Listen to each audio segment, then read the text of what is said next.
Welcome. I am Susie Palmazic, and it's great to be joining you for today's workshop. I just want to start off by saying, our nonprofit board members, you inspire me so much with your passion and commitment. And I really believe that when we work together to build the world that we can imagine and believe in, that it's the place where true community really gets built. So at the Community Foundation for Monterey County, we know sometimes on boards you're looking for resources, templates, guides, so that you don't have to reinvent the wheel and start everything from scratch. So locally, our Center for Nonprofit Excellence, or CNE, can be a great partner with you around that. Nationally, BoardSource is also a great resource. And so we're really excited to be partnering with our local partner, Community Foundation Santa Cruz, to hold this space for important conversation today. And just a quick reminder that this presentation portion of today will be recorded. And with that, I want to hand it over to my colleague, Kevin. Great, thanks, Susie. Hi, everybody. I'm Kevin Hewer, Director of Engagement and Impact at Community Foundation Santa Cruz County. We support effective nonprofits and programs that address community issues and help enrich the lives of Santa Cruz County residents. And we also seek to try and leverage the resources that we have towards a future that's just, equitable, and inclusive of our diverse community. So we're excited to host this session with our peers from Monterey County today. We're excited you joined us. It's great to see some faces, both familiar and some new. We've got Foundation board members past and present, and some of our grantees and other partners I see out there.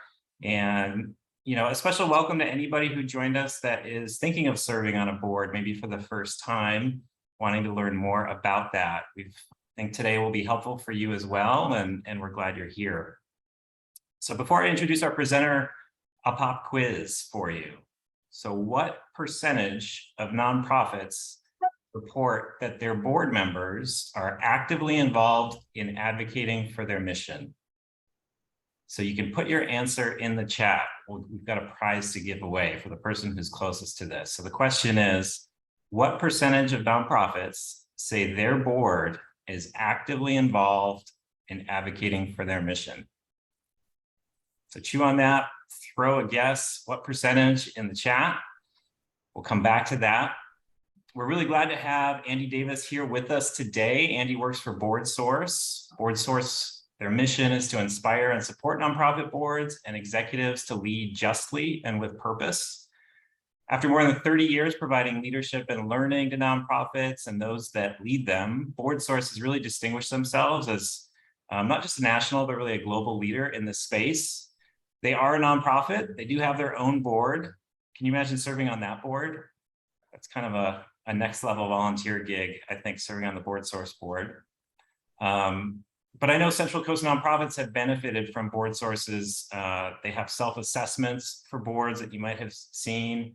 They have a year-round service that you can tap them for guidance on all things governance related year-round.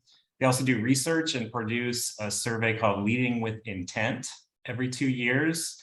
That looks at different trends related to how boards work, who's on them, their culture, their impact. Definitely encourage folks to take a look at the findings of that Leading with Intent survey. We'll get you a link to that so you can take a look. But the latest one had some really stark data, and I'm excited Andy's going to be able to touch on some of that in our session today. All right, so the answer to our pop quiz, who's going to win that prize? What percentage of nonprofits report their boards are actively involved in advocating for their mission? 33%. Yeah, I see some surprise faces. That was surprisingly low to me too, for people who'd risen their hand to serve on behalf of a nonprofit mission. So we got some room for growth, but we're excited that you all are here in this room, kind of thinking about this stuff, learning about this stuff with us today. And we're glad to have Andy here, who's really an expert in this work. So he's the Associate Vice President of Education and Outreach at BoardSource, where he's worked for the last 14 years. He's got a master's degree in nonprofit management. And while he's based in DC, he's shared his research and his wisdom and his learnings with nonprofit audiences, not just here, but abroad as well. So We're really grateful he's agreed to help us here on the Central Coast this afternoon. And with that, take it away, Andy. Thanks a ton, Kevin. I really appreciate the introduction, yes, but also kind of a primer on what we do at BoardSource. And I am going to be talking a lot about that leading with intent data, because it was stark, and it really told a story that we decided we needed to be paying attention to. It's been telling us a story for about 34 years. And for some reason, for the longest time, we missed it. It was right there in front of our eyes. And I think, I'm absolutely fine with saying, I think BoardSource job figuring out what was best for communities and what was best for purpose. We were an organization that was designed to help boards in tactical and technical support. You had a question, we tried to give you an answer. And that stuff is good, and it will always be a part of our DNA, but it doesn't speak to why board members serve, and the purpose of their service, and how we can get to better outcomes for the communities that we serve. And so that's what we're doing here with this new work that we're putting out here, which is called Leading with Intent. So putting purpose first. I'm going to share my screen. Hopefully you all see that up there. We're 2.5 years into the pandemic, and I'm still asking people if they can see my screen, but I always just want to double check and make sure. First of all, before I get started, I do want to say that when I talk about this throughout this presentation, when I discuss equity throughout this presentation, I'm talking about racial equity. And I haven't been as clear about that in the past as probably I should have.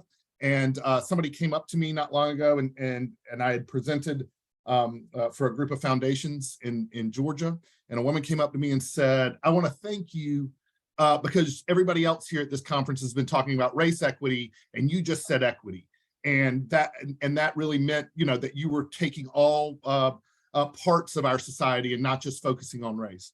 And I thought, man, if that's what she took away from my presentation, then I really failed. And so I want to say at the start of this, when I talk about equity and when I mention equity, if I don't say race equity, I am talking about racial equity. And I do this, and we do this at BoardSource, because of the pervasive and deep disparities faced by people of color in this country. My focus here is because of what has been institutionalized in our society, and it continues to create racialized impacts born from structural policies, practices, and procedures that are often unintentional. But when we prioritize race equity, we do that because we believe in the nonprofit sector's ability to begin to dismantle those barriers. And so, thank you, Kevin, again for giving us, talking and setting us up a little bit about Leading with Intent. And I would encourage everybody to go check out Leading with Intent when you get a chance. And we're going to dive into a few of those numbers here shortly. But I want to just start with a question for all of you. And by the way, I run a really loose show. I love it when folks engage. If you want to come off mute and participate and talk to me and talk to the rest of us, I would absolutely love it. If you want to just throw a question into the chat or an answer into the chat, I would love that too. But one of the things that we struggled with when we started talking about nonprofit boards is, to who are nonprofits accountable? And I think, and feel free to answer that question yourself in the chat, because there's not a good answer. This is not a trick question. I think a lot of folks would say, well, the IRS, for one. Folks would say their board of directors. Folks would say their communities. Folks would say their the ecosystem in which they operate. And so what we had kind of realized pretty early on at BoardSource is that there were no folks just sitting there and saying, this is the purpose for which organizations maintain their purpose and are working towards better outcomes for, because there was no centralized place to say, this is the thing, these are the people we care about, and these are the people we operate in service to. But if I was to answer that question and somebody was to stop and ask me on the street, who is a nonprofit organization accountable to, I would have to say the communities in which we serve. I'm going to talk a little bit about my own past and kind of how I got here. I grew up in Eastern North Carolina. My father was the director of the homeless shelter there. And I remember from a really, really young age, my dad talking about board meetings. And I remember us having conversations about what a board did. I remember, I'm probably the only person that I know of, and I can't imagine there's too many of us. I remember the first time I heard the definition of what a board of directors was. And my grandmother, every Sunday after church, my whole family and my dad's brothers, there was about 15 or 20 of us that would go to my grandmother's house for lunch. And it was a ritual that we would have to do every single week. And I remember one week, we couldn't come the next week because my father had a board meeting, and he was telling my grandmother, who was very traditional, old Southern woman, very set in her ways, and liked her family time. And he said, we can't come next week. And my grandmother was a little upset. And she said, why? And he said, because I have a board meeting. And I remember her saying, she goes, what does a board even do anyway? And I was kind of interested because he said, they're the only boss that I have. And I remember thinking, well, I thought you were the boss. You're the executive director. I thought you were the boss. And so in the car on the way home, I asked him, I said, I thought you were the boss. And he basically said, well, they don't do anything. So I really am. And then we talked about what a board did a little bit, or what they were supposed to do.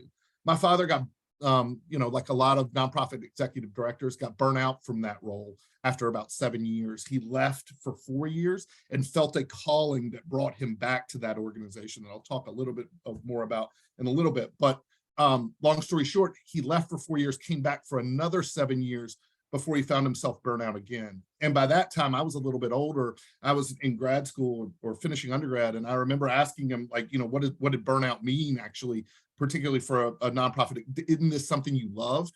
Don't you have a passion for this? And I remember him telling me that he felt like he never had a partner. He never had somebody that was really in the trenches fighting with him and helping him and his vision, achieve what was possible for the organization. And I hear that all the time from nonprofit executive directors, even today. And so what we do at BoardSource, if I was to kind of bring it down to a nutshell, is to help create partnerships that create better organizations so staff and CEOs for nonprofits can do their jobs even better. But when we talked about some of these questions from the beginning, and I told you a minute ago, BoardSource for our first 34 years, has really focused on, again, being a tactical or technical support provider for boards. So if you had a question, hey, how many board members should I have? We got a paper on that. How do I get my board members to fundraise? Well, we've got 100 books on that, because that basically is just clickbait. And hey, how many committee meetings should I have? Well, we'll find that for you. We got an answer for that. And at the start of the pandemic, we really kind of took a look at ourselves and said, is that the best and highest use of what BoardSource can be?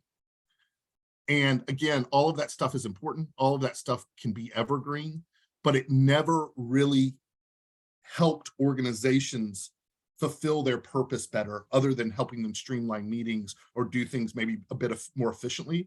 But it didn't speak to who should be serving on our boards. And for too long, I'll just be super honest, we focused, and I'm going to talk a lot about this today, we centered boards in fiduciary oversight and fundraising, and not in creating board members who understood the purpose and needs of the organization, and therefore created better strategic advisors for how the organization could make decisions.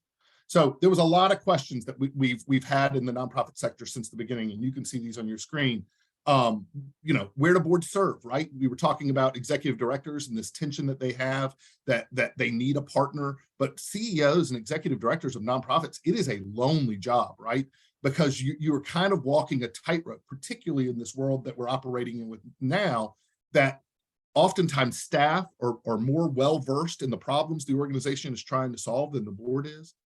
And oftentimes the staff is pulling the CEO ahead and saying, come on, we got to get these problems solved. While oftentimes we have boards who are pulling back and saying, not so fast, let's be careful, let's look, we're not ready for that. And so CEOs oftentimes aren't sure how to engage their board, where to put their board in the work they're doing. That's been a question from the beginning. Do those who's financially supported an organization have the right to serve on a board? Is a question we hear all the time. And I don't mean just like folks who are donating to an organization as part of their charitable giving, because I still believe that all board members should give at a level that is significant. But I'm talking about if I was to write a check that was kind of the lifeblood of an organization, does that mean I get the authority to serve on their board and guide direction? And then this last question, but again, who are board members ultimately accountable to? So we're going to talk about several of those questions now.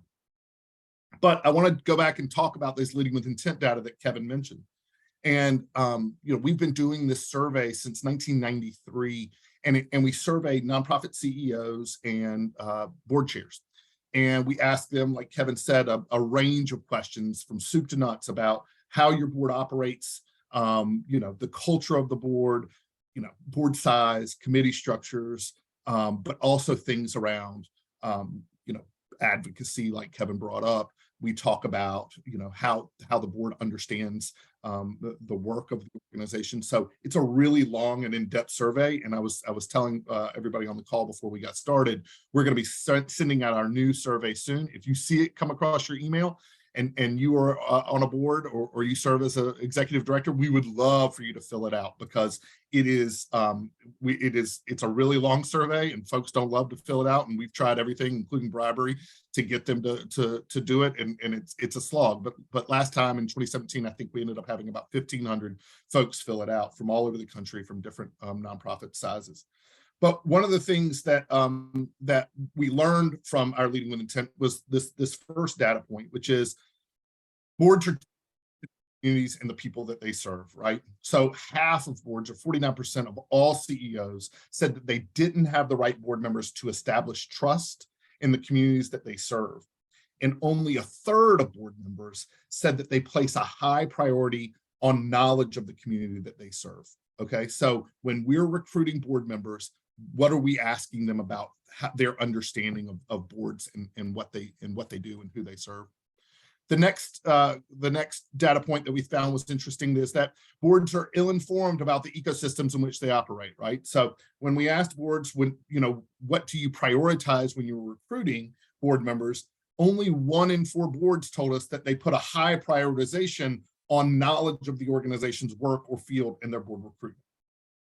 And only 11% of boards said that they prioritize prior or current experience within a similar organization or mission area. So think about that. Boards, when they recruit board members, almost 75% of boards don't care or did not prioritize, I shouldn't say don't care, but did not prioritize an understanding of the work that they do or where they operate. And only 10% said they prioritize current experience with a similar organization or mission area. It probably won't come as a surprise for any of you who have served on boards that boards are lacking in racial and ethnic diversity. Not only are boards overwhelmingly white, 78% of board members are white, and 1 in 5 or 19% or so of boards are all white. But they're also lacking in racial and ethnic diversity. And they tell us that their board's racial and ethnic diversity, it negatively impacts their ability to understand the organization's operating environment and work, which also, of course, means that they don't understand how to best serve the community, and they don't know how to cultivate trust and confidence within the community. That's what they told us. And they also said that it impacts their ability to retain talent for the board and the staff. And finally, they told us that it impacts their ability to enhance the organization's standing with funders and donors and the general public. And I want to tell you, that data point there, 78% of board members are white, 19% or almost 1 in 5 boards are all white. Those numbers are actually worse in 2017 or 2019, excuse me, when we did our last Leading with Intent survey than they were when we did our first one in 1993. So our diversity numbers actually have gotten worse over the last 28 years or 29 years or so. And finally, this probably won't come as a surprise either, boards are preoccupied with fundraising above all else. When we asked boards how important the board's performance is across 18 focus areas of board responsibility, 70% of board chairs and chief executives said that fundraising was very important. That was above it was above every other category of board performance, including thinking strategically as a board and setting the strategic direction of the organization. Also, they told us that it was more important for fundraising than knowledge of the organization's program and understanding the context in which the organization is working. So these findings from legal intent are troubling, right? But what the data doesn't explain is, how could this be? How is it that boards could tolerate and withstand this tremendous disconnect from the work that their institutions are doing and the people and the communities that they seek to serve? And really, to be honest, that's where our direct engagement and conversation with boards and executives was so illuminating. And in our work, particularly our leadership work that we do, which is pushing boards to think differently about their leadership on public policy, on advocacy, on strategic partnerships, and of course on diversity, inclusion, and equity, we were hearing really consistently that too many boards are just simply not centered on the board as a strategic body. And because of that, they weren't considering how their board's composition negatively impacts its capacity for strategy. Boards really were telling us that they were failing to see how connecting the who is on the board, what that means in terms of the perspectives that they're bringing or they're not bringing into the boardroom, and why that matters. And we saw how much that was connected to the board's most essential work, and how it saw its most essential work that were in things other than strategy, especially fundraising. And so it gets pretty easy to understand when you look at those data points why we would have people who aren't embedded in the communities that we serve, when if we think that the only reason on a board is to help fundraise or to be a part of fiduciary oversight. So we really began to think about what really needed to shift to be able to drive a different way of being for boards. And what emerged for us was an understanding that we needed to do two things. First, we had to be able to shift the way that boards understand their most essential work in a way that would center strategy and direction setting. And we wanted to be able to articulate the mindsets that were needed to position boards to be able to do that well and to do it with integrity. And so to bring it all the way back to what we've talked about boards, how, the way we've built boards and how they operate, we really thought they probably do need to shift. So now at BoardSource, we look at how boards operate a little bit differently than we used to. And we see their role both more important now, but ideally less time critical, because conversations and decisions are being made earlier in the process. So we created this framework that we call purpose-driven board leadership, and it centers the board really deeply in strategy. It requires different principles and mindsets for the board, which in turn requires a new view of how we comprise boards. And so we're trying to do several things. We're trying to reattempt to reframe what we look for into boards. But to do that, we have to revisit how we view the role of the board. And then we also have to talk about strategy, because that's where boards are telling us that they're woefully unprepared. Not because they're not good strategists, but because they don't have the context and perspective of the issues that the organization is trying to solve. Because you can be the best strategist in the world, but what happens if you don't have perspective or a deep understanding of the problems? And finally, what I really think, and this is true, that the good news is that this work can really be done incrementally. It doesn't have to be done overnight. It doesn't require immediate overhaul of your board's composition, but it does take a different mindset and a little bit of shift in how we think about our role as a board and how we think about what the board's purpose is. So when we talk about purpose-driven board leadership, what makes it kind of different, about social sector governance is really thinking about the difference between social sector governance and corporate governance, and how more traditional ways of thinking about nonprofit governance and how we've built nonprofit boards has kind of failed to acknowledge the unique charge of social sector organizations and what the boards do that lead them. And so what we want to do is apply a purpose-driven lens to all of our kind of decision-making. And applying those principles really means leaning into the pursuit of social good at an organizational level. Excuse me, I'll go back here. So for some board members, this is going to be a really, really exciting and inspiring shift towards greater social impact. And unfortunately for others, it creates a sense of loss around personal identity and status that sometimes become intertwined with organizational positioning in our competitive landscape. we've already heard stories from board members. I hear it a lot. You know, I travel around the country and I talk about purpose-driven board leadership. And one of the things people tell me is, you're telling me I don't care about this organization. You're telling me I don't belong on this board. And that's not what I'm trying. I am not trying to push board members off of boards. But to be super honest with you, if we're going to change how boards operate, composition is a really crucial, key, important part of that. And so thinking about who serves on our boards and what the balance is of those individuals and what they bring is incredibly important. So I'm going to get into talking about some of these principles. And, you know, you see on your screen, what is your organization's purpose? And I remember, so our CEO, her name was Ann Walstead. Her name still is Ann Walstead, but she is no longer our CEO. She announced that she was leaving about a year ago, and she stepped down in June of this summer. And her and I would go round and round with these really awesome, fascinating conversations about what governance is and what, you know, nonprofit organizations are here for. And I'll just be super honest. As long as I've been working with nonprofit boards, which is most of my life, at least, you know, being a volunteer in organizations and then coming up and working with boards for the last almost 15 years and working with hundreds, if not thousands of board members and nonprofit board consultants, I always said mission is our North Star. It's the only thing that nonprofits should care about is our mission. And I remember her saying to me, what if purpose is more important than mission? And it kind of broke my brain. I asked a lot of the questions you might be asking yourself. Well, what is the difference between purpose and mission? You know, aren't boards supposed to be mission driven? From what I knew about historical context and all the organizations that I had ever worked with, mission driven was kind of your mantra, which basically meant that the board needed to make sure that the programs and activities of the nonprofit were really aligned with what the organization said it cared about.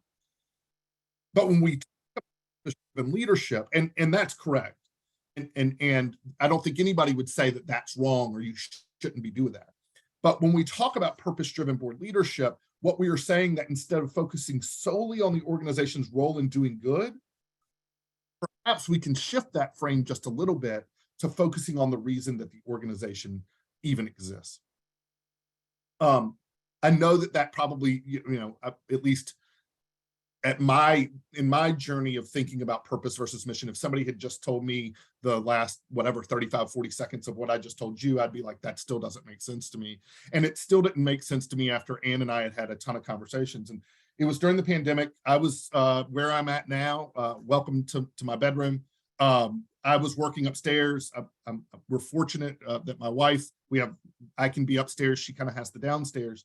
And she is the chief revenue officer for a nonprofit as well. She works for an organization called Share Our Strength. You may have heard of them or referred to as No Kid Hungry. And I went down to her one day and we were talking about purpose-driven board leadership. And I said, Ann is doing something that's really breaking my brain here. Can we talk about it? And I said to her, mission or kind of what the rallying cry at Share Our Strength that No Kid Hungry is 3 meals a day, 365 days a year for every single child in America. And I said, wouldn't you say that that's your mission? I mean, that is your purpose? And aren't those the same? And I remember her being quiet and she said, I want to think about it. And she came and we talked about it later and she goes, I don't think that 3 meals a day, 365 days a year for every child in America is our purpose. He said, I think our purpose is a world where every child can thrive. And so we started to talk about what that meant. And one of the things that Share Our Strength cares about, No Kid Hungry cares about is what a program they call Breakfast After the Bell, where every school in America has breakfast served at school and it's done after the bell to kind of decrease the stigma of traditional school breakfast, where, you know, some kids are having breakfast, but the rest of the kids are on the playground or just coming into school. And if you could put it after the bell, just like you would have a school lunch, that reduces some of the stigma on some of the kids who are having those meals. Everybody's there together. Teachers like it because kids come prepared to class with nutrients and a full belly that helps them concentrate. And schools who have adopted it almost overwhelmingly love it. But what if we talked about this, that part of their metrics is reporting to their funders, here's how many school systems we got to adopt breakfast after the bell this year. And what if a school system came to No Kid Hungry and said, we would love to do this, and we want to have this in our school, but to do this, we would have to get rid of some of our after-school tutoring programs. We would have to get rid of our anti-bullying campaigns. We would have to get rid of, you know, our domestic violence intervention programs. We would have to stop helping kids who are differently able. Now, I don't know that those conversations happen for every single organization, but they do happen. And what would No Kid Hungry think if they said, well, as long as we get ours, as long as, you know, we're able to tell our funders, this is how many school systems we got into, we're doing a great thing, we're making sure these kids are getting fed, but how would they be a player in that ecosystem? And by the way, this, when we talked about this, it became clearer and clearer to me that our mission is a vehicle through which we serve our purpose. So we're all thinking about, and when I talk about mission, vision, and values in the nonprofit world, I use this, I use a Yellow Brick Road Wizard of Oz analogy, right? So I think of our mission as the Yellow Brick Road. I think of our vision as the Emerald City. And really, when we talk about that and we start putting values into how we work, how I think of it now is mission and vision and your values in pursuit of purpose. And so we started having those conversations. And I was bringing these back to Ann, and we started working on what these 4 principles might be. And when an organization, and when we talk about purpose versus mission, I think it really started to help me understand that when an organization's purpose could be served by something that does not directly or indirectly serve the organization, or even works against the organization, the distinction between a more traditional board role and a purpose-driven board role became a little bit more clear to me. And so what our first purpose that we kind of started talking about was this: purpose before organization. And again, when you're able to look at it in that context, you know, are we doing what's best for our purpose, or are we doing what's best for our organization? I think we all can see how that framing can get a little bit tricky when you're having budget conversations or you're thinking about, you know, where the organization is going to go next. It's so easy, and we've trained board members to be in a very corporate mindset. Well, what's safe for the organization? What's best for the organization? What will grow the organization? And those questions are important, but they are not as important as the question is, what are we doing to serve the purpose that we exist to solve or to help or to assist with? And so when we talked about this purpose for organization, one of the things that we started to do was say, well, what would be different for nonprofit organizations if they put purpose first? And so we do this, you know, these 2 arrows, one's kind of pointing left and one's pointing right on your screen. That left-hand arrow really would be a traditional board framing for this conversation, which is what is best for our organization. And a purpose-driven board would ask, what's best for the desired social outcome that we seek? So that traditional board framing, where a board operates in service to the organization that seeks to advance the public good, all of that's great, but the board is primarily responsible for sustaining and supporting the organization and its ability to exist in service to its mission. And it's clear, right, when you start to think about it, how that can get in the way of a board that is purpose-driven. Because when we see purpose-driven boards, we see boards that are operating in service to the organization's purpose. The board is primarily there to steward organizational capacities. And sorry, I'm jumping ahead still. This thing is super sensitive. The board is there to steward organizational capacities in a way that maximizes positive impact in service to that core purpose or cause when they're operating in a purpose-driven manner. I'm just going to pause really quickly because I can't see all of you beautiful folks. I just want to make sure as we move through here that there's not any questions. Kevin or Stacy or Susie, do we have anything? Nothing in the chat, but feel free to unmute if you have a question. Yeah, feel free to unmute or yeah, I am absolutely fine with being interrupted. So again, when we talk about this purpose before organization, kind of one of the first things that I thought was, what about the 3 legal duties of boards? That was kind of, I had always been taught the 3 legal duties were kind of our gold standard for how nonprofit boards operate.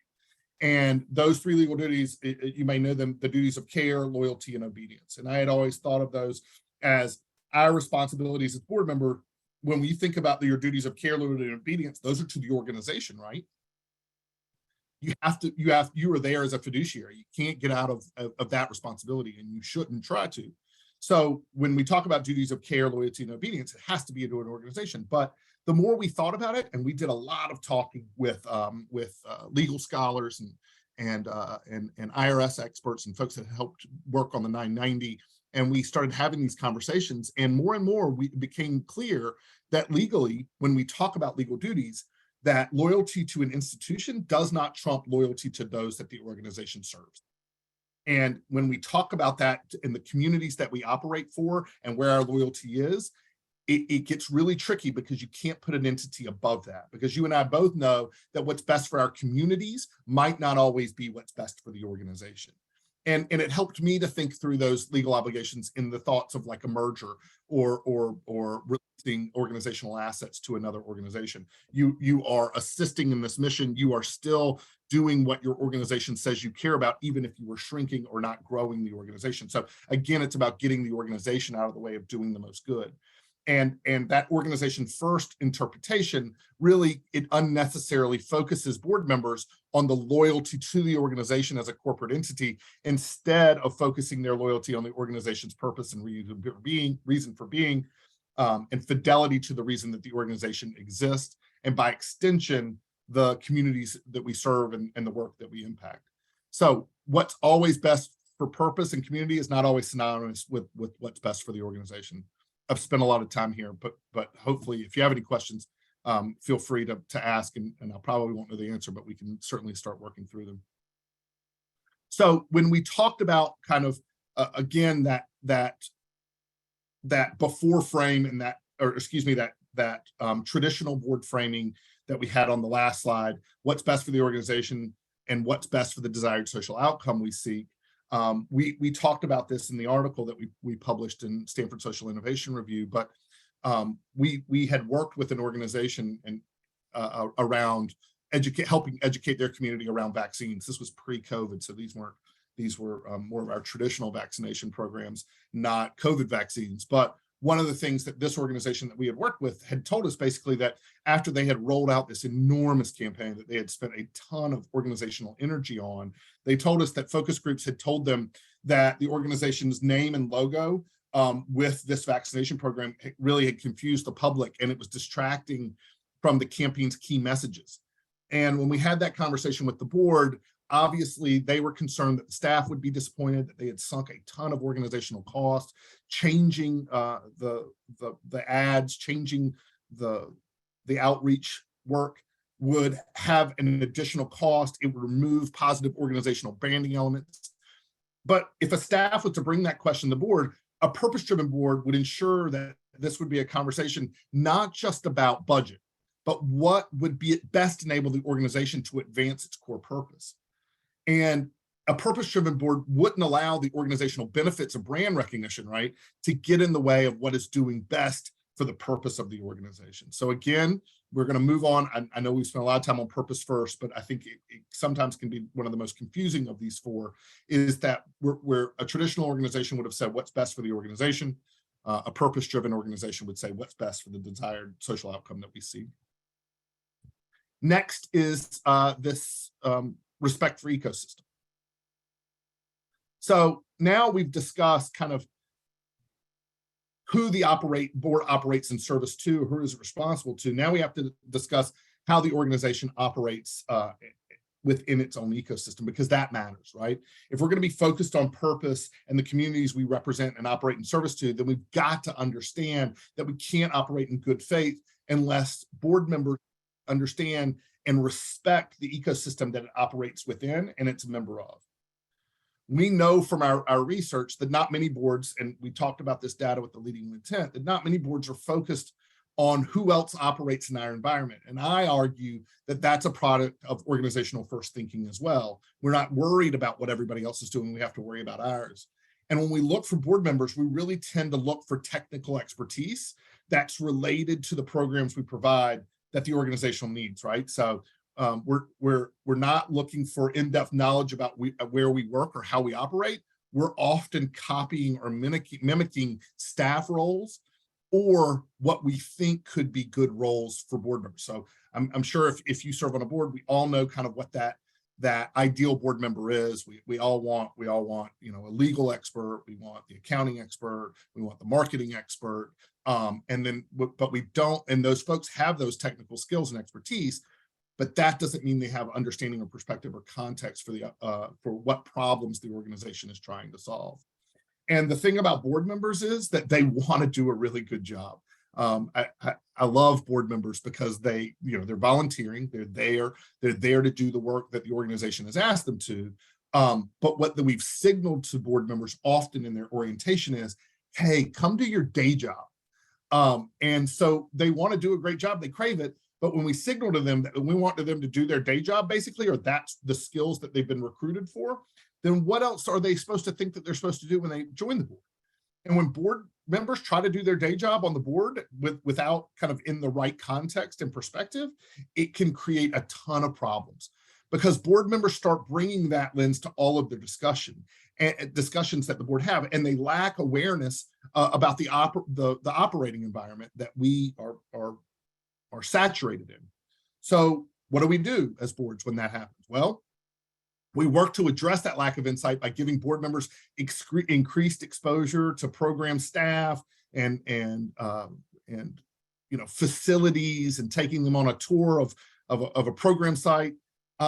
And that's great, but it's not enough because it doesn't, again, provide perspective, and perspective is difficult when boards that they don't have an intimate knowledge of the environment that we're operating within.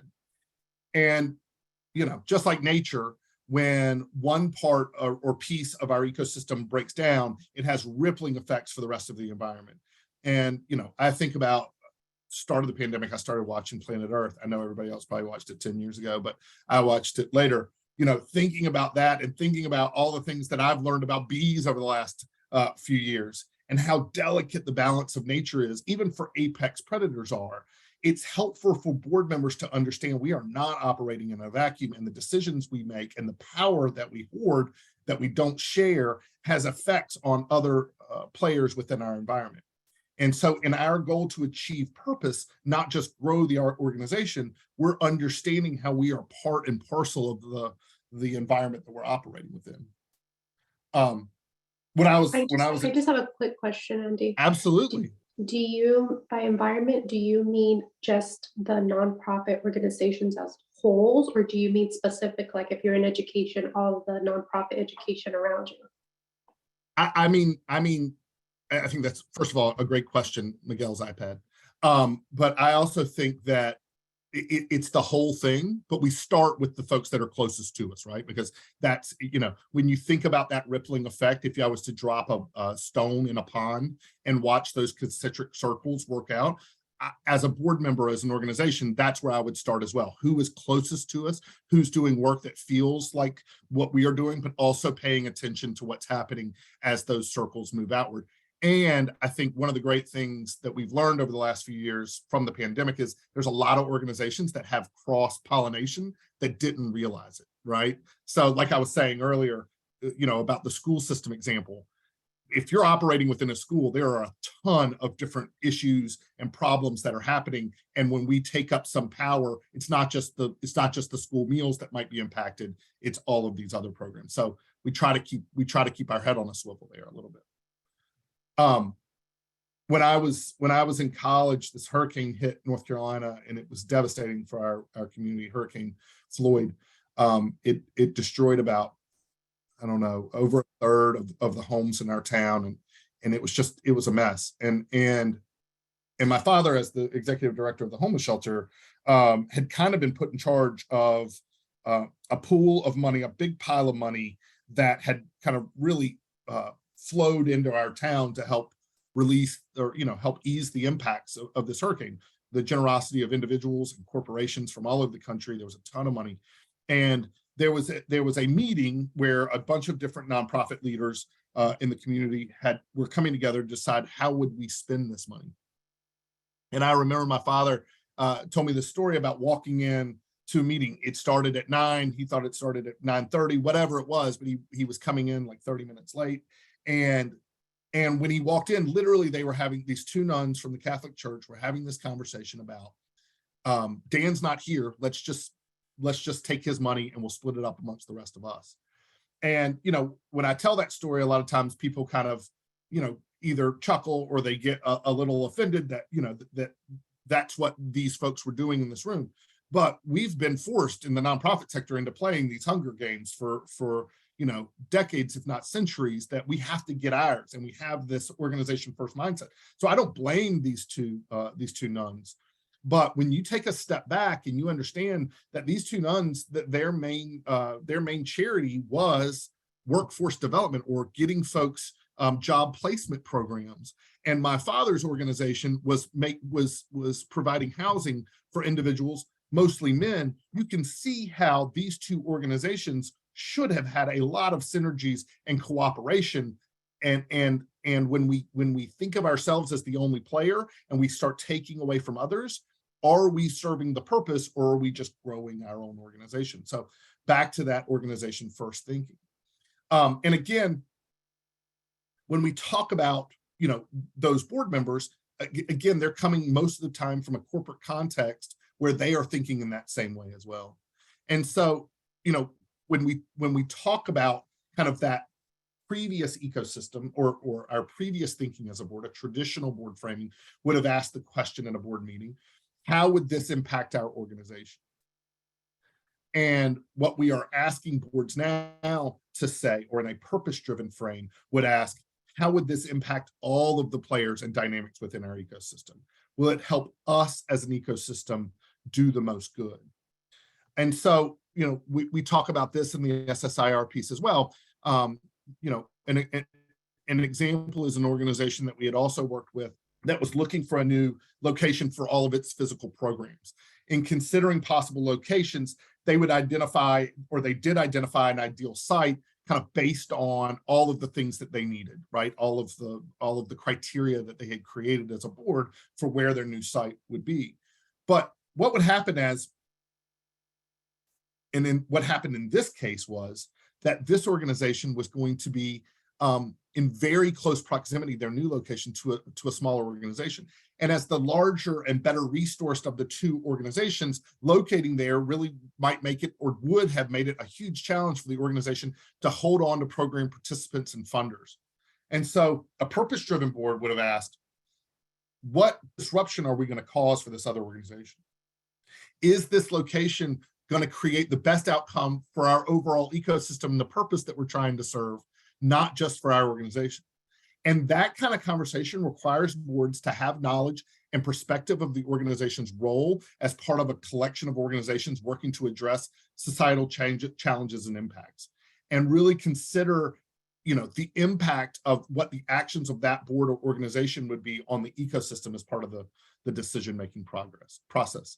So again, a traditional board would have asked, how would this impact our organization? What we're asking a purpose-driven board to kind of reflect on is, how would this impact all of the players and dynamics in our ecosystem? So moving on, we're going to talk a little bit about principle 3, which is an equity mindset, and creating an equity mindset on your board. The board's role in advancing equity is not one-dimensional, and it involves embracing an equity mindset across all of the work and decision-making that we do. And when we say equity mindset, that is not just about thoughtful allocation of resources within the organization, or it's not just about programmatic oversight that interrogates what different outcomes would be based on race or other demographics. It's not just a diverse and inclusive board and board composition. And it's not just power sharing across the staff team and across the ecosystem, but it's all of those things. Boards play a super critical role in helping organizations understand the context in which they work and how to best prioritize resources and strategies based on their reality. I don't think anybody is unaware that our American system is rife with inequities that are the outcome of intentional and systemic choices designed to advantage some and disadvantage others. And an awareness of how systemic inequities have affected our society and those and organizations, programs seek to serve. If you have an awareness of that, it creates an incredibly powerful opportunity to deepen the organization's impact, relevance, and advancement of the public good. And without saying that a lack of understanding can lead to flawed strategies and have a damaging effect on programmatic participants and the community as a whole. I'm going to pause for just a second because it's about 3:50 on the East Coast, and that means the sun is setting directly into my eyes. So I'm going to shut my blinds right behind this computer monitor. Hold on just a second, okay?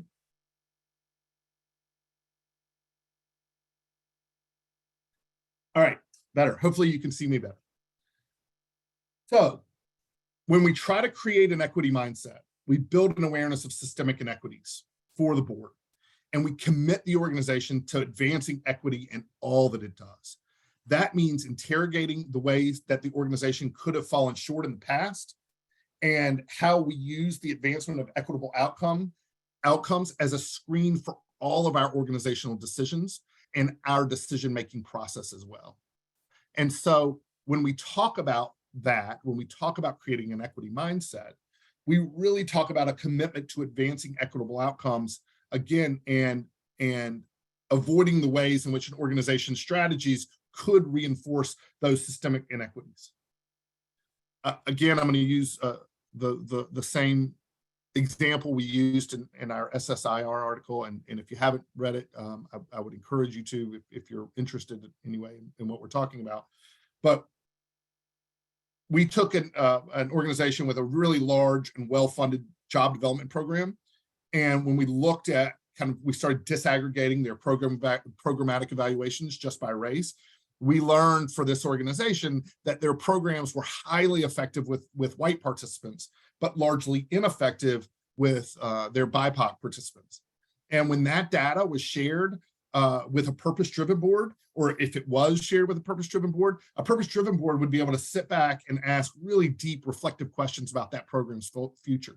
And they would be willing to hold themselves and the staff accountable for doing the deep required to help those participants who weren't benefiting and creating and developing a strategy for change. And so those efforts might result in a redesign of the program or perhaps a programmatic partnership with another organization with those resources to back it up and support the partnership. And that board could even consider a programmatic transfer even to another organization that might be better suited to run the program in service to that neighborhood. Despite the financial kind of incentives to maintain status quo, an equity mindset really means prioritizing strategies and tactics that will advance equity, even if it's at an organizational loss. So again, we'll look at our kind of previous our traditional framing for these questions. And a question in the boardroom would have been, how will our strategy advance our mission? And what we are asking boards to do is to ask, how could our strategy reinforce systemic inequities? And what are we willing to do to avoid that? And that's not a conversation that boards have very often. If a program is working in their minds, that often means that it is meeting its budget or exceeding it. If it's exceeding it, how can we continue to ramp up resources or feed that beast without really taking a step back and saying, are we achieving for all program participants what we set out to achieve, or do we just have a monetarily successful program? And so when we recognize that conversations in the boardroom have to be about something other than what our traditional means of success are, if that's even strategy in an educational program or environmental program or anything else, and if they're not addressing structural inequities in our society, then they're probably unwittingly perpetuating them at some degree. And so let's look at this last principle here real quickly, and that's authorized voice and power. So what does authorized voice and power mean? Well, that is a recognition that organizational power really has to come from those who are authorized by the work has to be authorized by those who are impacted by the organization's work, right? If we have authorized voice and power, it ensures us that the individual leaders who compose nonprofit boards will be able to reflect an organization's values and beliefs about who should be empowered and entrusted with its most important decisions. When boards are built in a way that disconnects them from the communities that they exist to serve, then it signals that the organization is not in partnership with the community. And even more problematic, it probably signals that the organization sees that as an acceptable way of doing business. So we believe that boards have the responsibility to engage and share power with those that are impacted by their work, including at the board level. It is not enough to have good intentions or to be well informed. Boards have a responsibility that they have to engage directly with those they serve in a way that ensures that organization decisions are made within the context of real understanding of community needs, community assets. It really has to talk about a willingness to share power by inviting individuals with relevant lived experiences onto our board. So what I ask a lot is, if you were to take a photo of your board and you were to show it to all of your program participants, and you would say, you know, this is who our board is. Do you think it accurately reflects what we state that our values and beliefs are for this organization? And, you know, have that conversation. What happens if our board doesn't reflect the community that we serve? Do we have an authorization to make decisions that impact that community? I know that conversation can get tricky in some ways. And again, you know, when I talked earlier about a loss of personal identity or folks who are wrapped up and have served on boards of organizations that they deeply love and they deeply care about, that when we have this conversation, there is an immediate telling me I don't belong. You're telling me that you don't want my help. You're telling me that I don't care. And again, that's not what we are saying. But we are saying that boards have to be reflective of the communities they serve in a way that people who have honest and relevant lived experience can understand the problems we're trying to solve. Because again, and I know I've hammered this home, we have built boards for centuries based in fiduciary oversight and in fundraising, and not in the strategic needs of actually solving our problems. When we talk about this authorized voice and power, we built this case study a few years ago.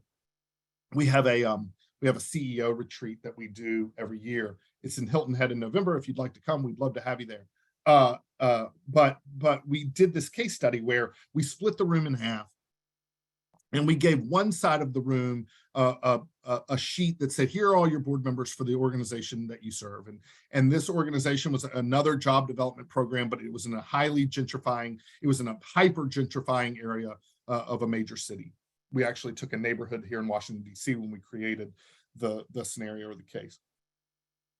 And on one board, we put folks who are, you know, developers and contractors and accountants, and many of them live in the community, but they also had kind of an incentive to care about this organization, because it was building up kind of the community to serve their financial interests.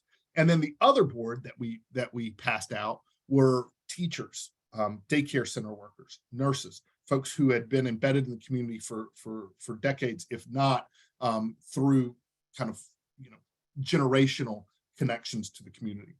And when we kind of mixed those two boards up, and we had the two sides of the room come back and say, tell us a little bit about your board and what you like about it.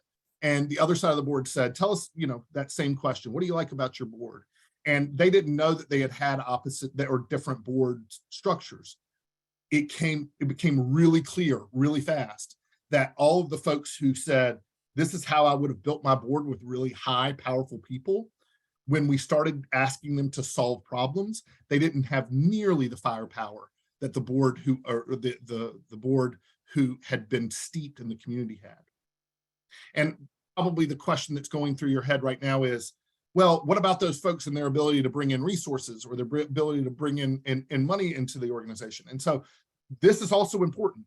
And I've got, I don't think I built it into this presentation, but I would love to show you.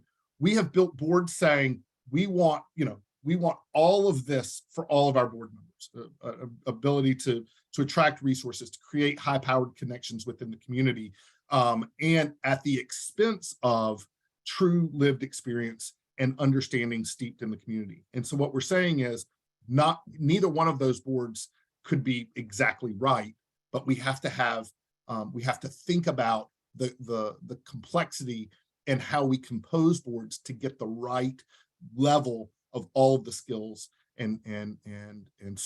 skills and backgrounds and identities that understand the problem, but also can give that board the authorization that it needs to make those decisions on behalf of the organization. So, and on behalf of the community. So again, our last one here, a traditional framing for a board would have said, what do we think is best? And we would have asked that question without intentional reflection on who we are and how that informs our perspective. That's just the way we have been asking these questions for years. And what we are asking a purpose-driven board, or what a purpose-driven board would consider, would be, are we as a board populated in a way that ensures that our power is held by the community impacted by the organization's work? And are we doing all we can to understand what our programmatic stakeholders tell us is most important? So those are the four principles of purpose-driven board leadership. I know that's probably a lot. I'm looking at my face again, and I'm still very pale and getting blinded by the sun. I apologize for that. But what I was thinking was, we've got what, Stacy, about 25 minutes left here, 25 minutes. What I would love to do, because I just would like to hear what your kind of thoughts are or perspectives on this. We're going to break into small groups for about 7 or 8 minutes. Stacy, I'll let you choose. And we're just going to discuss these 4 questions. We'll put them in the Slack for you, or we'll put them in the chat for you. What resonated with you about these 4 principles, if anything? What pushback do you have? What concerns do you have? What questions do you have? Can we talk about those or continue the conversation? And then what I would really like to know, and I put foundation boards in here, and I'm sorry, but I mean all boards. What would you feel would be more or less natural? What's an entry point or a way, where would you start having this conversation with your board if that was an opportunity that came up, and how would you start to have these conversations, and where would you lean in first, and what feels natural? So with that being said, let's break into small groups here, and we'll come back in about 7 or 8 minutes. Thanks, Stacey.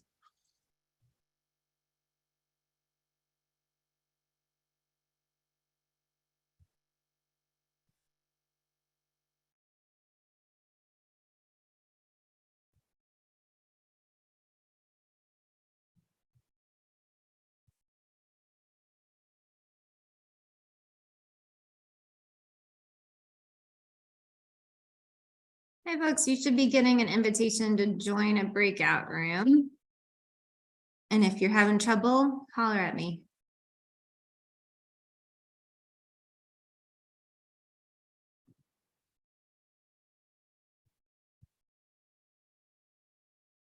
Stacy, can we put those questions, or I guess I can type them in there? Yes. I grabbed the 3 questions, and I think they should be visible to the breakouts. Oh, awesome. Thank you. Yeah. I can broadcast it too, just to Oh, that'd be cool. sure they Thank you. have it.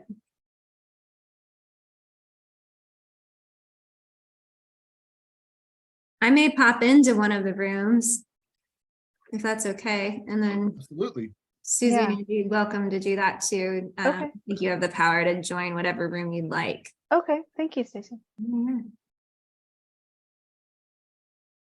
I'm gonna move room 6 too. I'm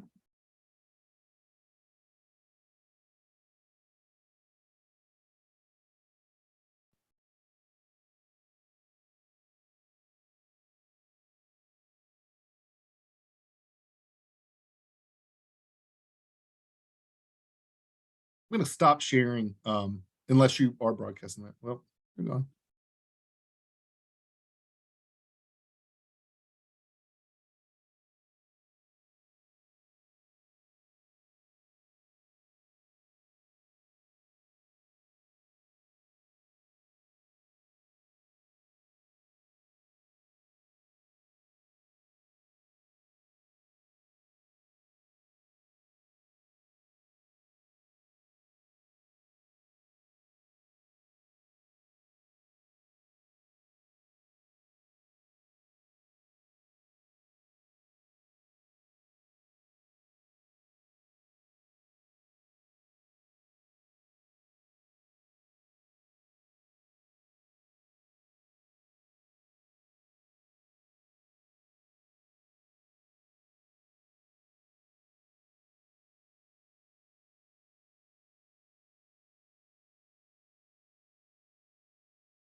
Folks are coming back slowly but surely.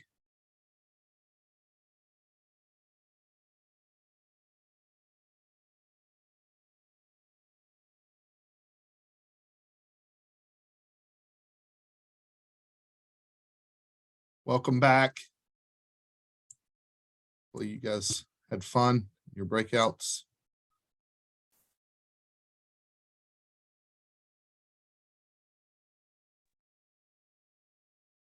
Welcome back, everybody. Hope you're all well. So we'll just kind of start from the top here. And I would just love to hear kind of what some energy from the rooms were, and just tell me a little bit about, feel free to come off mute and tell me what you talked about in your room, kind of what resonated with you, or if you had any questions. I think I'm going to stop sharing this screen so we can all kind of see each other here. Hetty, I thought you had a very good last comment. Would you share it?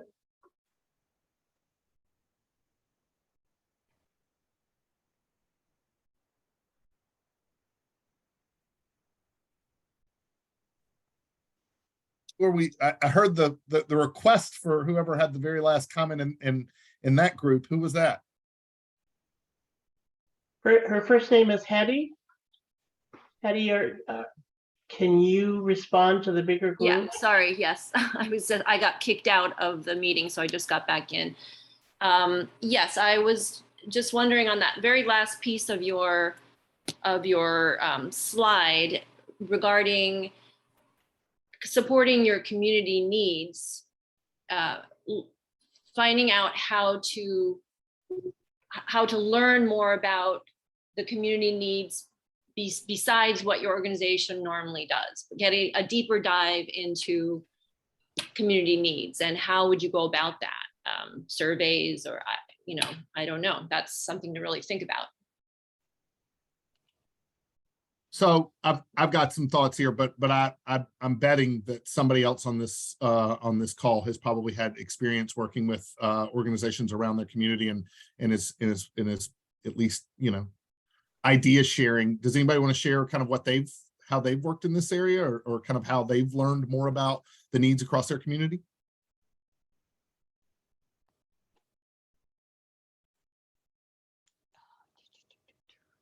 I mean, I'll just share some of the things that Thanks, I've Tom. heard from some nonprofits that we've spoken to, which is, small things like just introducing the mission moment and getting a testimonial from a client into a board meeting, getting client experiences and sort of satisfaction levels, looked at by the board.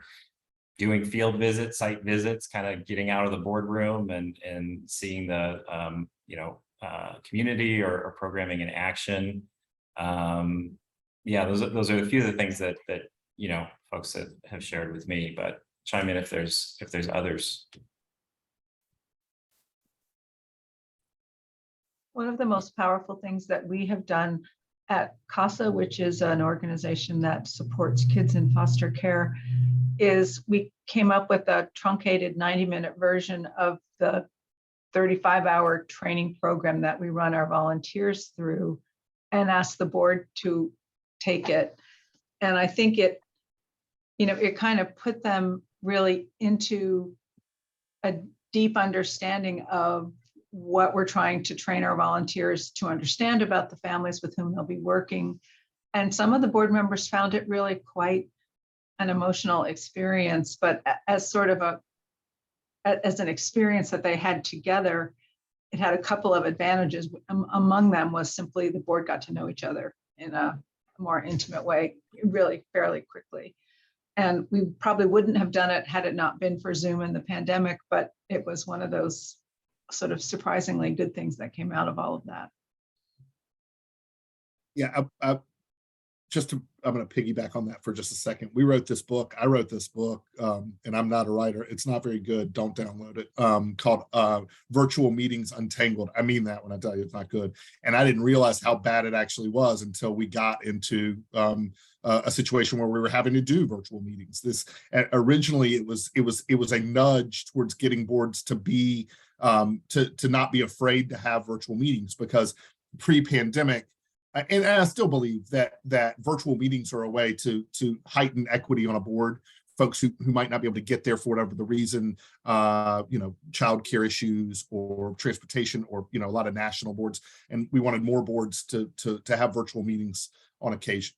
Since we've been through this, what I am seeing now, and the pendulum has swung so far, is that boards are saying, well, we don't ever need to go back in person, and that scares me a lot, because I think this speaks to what you were just saying, but trust is built in the room. And when we're able to see each other face to face, and we know who our partner, everybody kind of knows what your partner's name is, what your kids are doing, you understand what they're passionate about, what they care about. It really, it helps create a better dialogue for meetings. So, Kevin was saying about the board source board earlier, and kind of what a daunting proposition that might be. We do have an incredible board, but I think one of the main reasons, and I know a lot of boards do this, but we had a board meeting last Thursday and we were all talking about this, is that the night before our board meetings, we go to dinner together and we spend about 4 hours, not talking about organizational stuff, just getting to know each other and getting to share, and also hearing what's happening in these people's communities. It is a national board. They all work for different, mostly around the sector, but what's happening in different communities, what's happening in their organizations, what are they seeing as trends? And then that impacts how we think about what the work is, how we build our meetings. So I want folks to have more, and if you can't do it in person, you can still create that social time for boards to be able to share stories and important needs, and be able to create better bonds. And that also heightens our ability to understand what's happening outside of just this boardroom. If you log on for a 2-hour meeting and all you do is talk about board stuff for 2 hours and you get off, that didn't help much. I mean, it helped, I guess, get through your agenda. By the way, just as a data point, 83% of board members are past focused. Board meeting agendas are focused on the past. So when we go into a board meeting, we see that about 83% of board meeting agendas are talking about things that have already happened, budgets, events, how did things go, progress reports. It is not forward focused, which is another piece of this strategy conversation. And just to come back to the last thing, creating opportunities for your staff and other nonprofit staff in the community, even if you don't kind of have an extremely similar mission, just to come together, to have a lunch, or, to do a lot of different things. Here in DC, when I was younger, I'd probably tear an Achilles now if I tried to do it. But we had like a softball league with just other nonprofits in the community, where we could just go play softball with each other and hear what's going on at their organizations and hear what problems they're working on. And it's just another way to create feedback loops. What else did we hear? Any concerns or pushback? Did anybody have thoughts? Lisa, I see your hand up. Yeah, this will probably be a very untraditional, comment, because I have not served on a board. I've actually just ended a 40-year career in education, where I've always been accountable to a board, and I'm interested in maybe helping out in a new way. And I was sitting here thinking, I've had a purpose, mission statement my entire administrative career, which was I dedicate my heart, my mind, my time, and my talents to enhancing the lives of young people.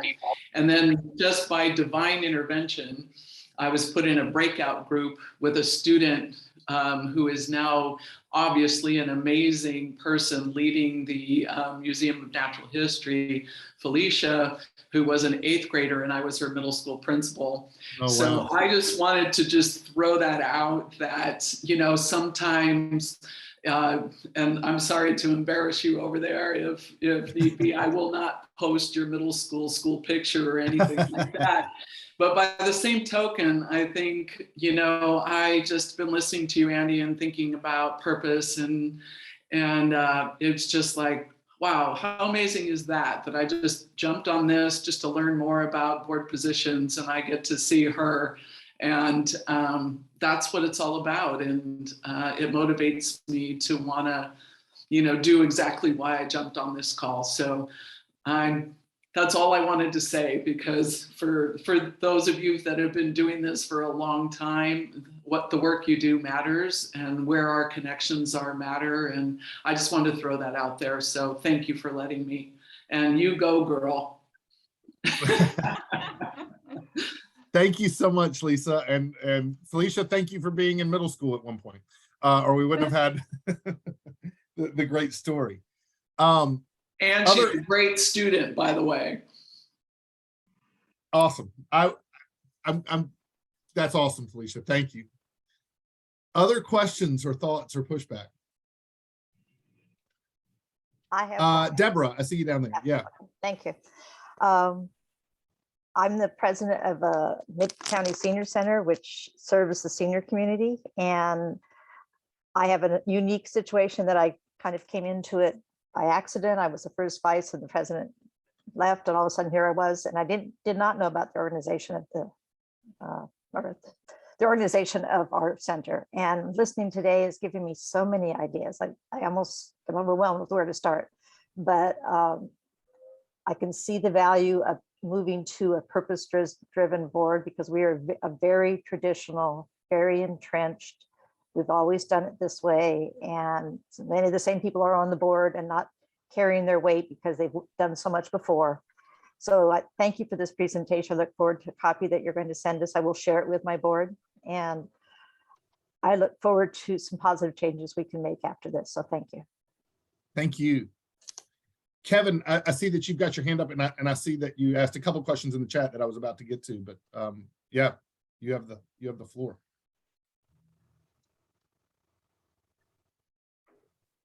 That's my chat got erased when we went to breakout room. So I'd love to just pose those questions. Just sort of looking for some examples of roles, or even one of the things that came up in our breakout was about just even recruitment, or like, some folks that were having, clients of theirs join their board, and just some of the strategies with that. And yeah. Okay. Sorry, it's very loud where I am. No problem, no problem. So Kevin had asked a question in the chat. I still have it because I didn't join a group, so it stayed for me. We are just beginning the process of reshaping our board. Everything mentioned today is on our minds heavily. I especially relate, as the executive director, to the comment about the loneliness felt as part of the executive leadership, basically just Kevin. Kevin was curious if there's a particular board roles or committees that align with a purpose-driven board that are not the traditional treasurer, secretary, president, and so on.